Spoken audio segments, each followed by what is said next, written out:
Welcome back to my cat grooming salon. Today's friend is Misty. Misty is a 12-year-old brown tabby domestic longhair, and I will start with trimming her nails and doing a quick sanitary trim. Now, even though Misty comes into me pretty regularly, she's a little overgrown this appointment, so she does have some matting on her belly and on her back, especially in her hip area. Now, normally, if the mats are pretty severe, I'll go ahead and shave them out ahead of time. But because I want to comb or brush them out of Misty, I need them really, really clean. A lot of groomers will tell you you should never get mats wet because it can make them worse. However, the key thing is that if you're going to get them wet, which I need to because I need them really, really clean, is that you can't let it air dry or not resolve the matting within that session. So you can't just bathe the mats and then let the cat wander around and not take care of them. So because I'm still going to be taking care of all the mats during the blow dry process, I need to get them really, really clean. So I use my F&T degreaser, Chris Christensen Clean Start, and then the Chris Christensen face wash. All of the products and tools I use are all linked in my bio. Then I will squeegee out all the excess water before wrapping her in a big towel to do ears and eyes.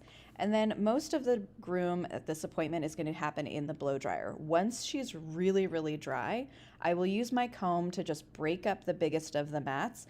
They will slide out so much more easily now that the coat is really clean. It's blown dry. My dryer does a lot of the work. You can see she's sitting contently in my caddy shack. My caddy shack is like the best thing ever. I love that thing.